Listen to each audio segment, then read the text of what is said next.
ya Pak Tian, fitnah ini pasti sudah ada seumur manusia ya Pak Tian. Ya.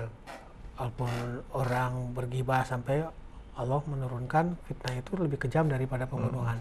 Nah dulu-dulu fitnahnya seperti apa Pak Tian? Dan apa yang dampaknya, yang contoh yang bisa berdampak sangat berat sekali gitu kepada orang yang difitnah? Yang paling berat dihadapi misalnya di zaman Rasul dan oleh Rasul sendiri adalah fitnah terhadap istrinya.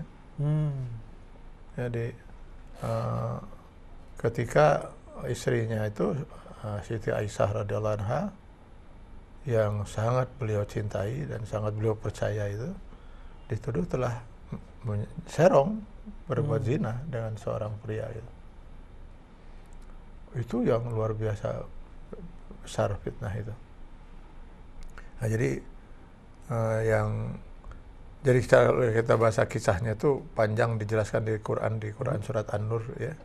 Itu ceritanya Aisyah itu ikut dalam rombongan perang bersama umat Islam. Lalu di tengah padang pasir malam-malam itu beliau turun dari kerenda untanya itu. Nah beliau ini katanya memang kalau saya baca dalam riwayat itu Aisyah ini badannya kecil, ramping gitu. Jadi antara ada dia di kerenda di atas pundak unta dan tidak, mungkin nggak terlalu ngaruh. Dia turun diam-diam, nggak bilang kepada siapapun. Ya kenapa? Karena memang keperluan dia adalah ada hajat buang air kecil mungkin itu. Biasanya untuk kepentingan seperti itu orang nggak bilang-bilang kan itu ya. Dan dia pikir mungkin ya sebentar dia akan kembali lagi. Jadi pada waktu dia udah memenuhi hajatnya mau pulang di perjalanan dia meraba lehernya kok kalungnya nggak ada. Balik lagi. Nah masa untuk balik lagi dan mencari kalung itu cukup lumayan lama dan ketika beliau akhirnya sudah menemukan kalungnya dan balik lagi, rupanya rombongan sudah berangkat. Ya bisa terbayanglah di padang pasir lepas dari rombongan sendirian malam hari.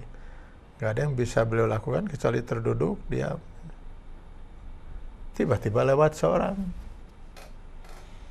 Begitu dia melihat wanita itu adalah istri Rasulullah, terkejut. Dia merasa punya kewajiban untuk bagaimana melindungi kehormatan. Didampingilah, dibawa pulang. Rupanya niat yang mulia itu malah menyebar jadi fitnah. Jadi fitnahnya bahwa Aisyah memang sengaja memisahkan diri dari rombongan karena sudah ada perjanjian dengan si pria itu dan mereka melakukan. Itu berita sampailah kepada Rasul. Yang luar biasa di sinilah Rasul ya. Dia sebagaimana diingatkan oleh Allah di Al-Hujurat ayat 6 itu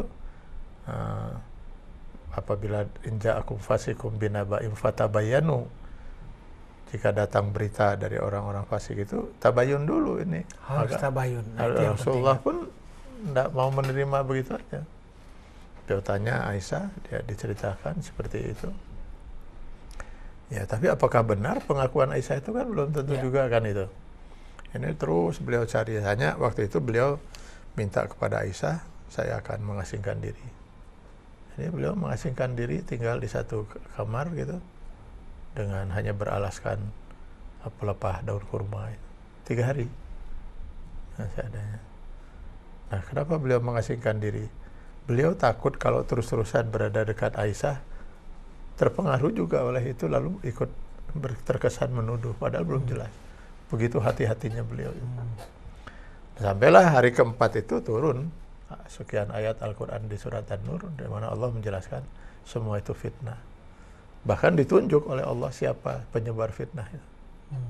Jadi memang bahaya betul.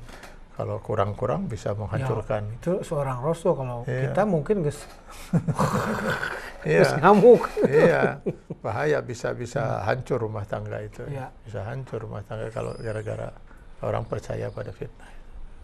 Jadi memang bahaya sekali yang namanya fitnah ini ya, karena dia bisa bukan hanya membunuh fisik, dia membunuh karakter, membunuh kepribadian, membunuh satu keluarga, bisa membunuh satu masyarakat, bisa membunuh sebuah negara. Ya. Nah sekarang di zaman sekarang ini gampang sekali menyebar. Berita A misalnya di Medan, 5 menit lagi udah bisa tersebar ke seluruh Indonesia. Dari Bandung juga mungkin berita tentang si A sesuatu udah langsung menyebar di Indonesia. Ya, itu. Nah, apa yang harus kita, ya agak kadang-kadang kan apalagi ibu-ibu mungkin ya, kadang-kadang tidak mau filter gitu kan, langsung percaya seperti itu. Nah, ini Nah itu yang masalah itu, yang berdosa itu sebenarnya dalam Islam itu bukan hanya si pembuat fitnah, pembuat hoax di sini ya, Ya. istilahnya yang zaman Ya. sekarang ini. ya bukan hanya si pembuat hoaxnya saja, yang ikut berdosa juga adalah yang menyebarkan.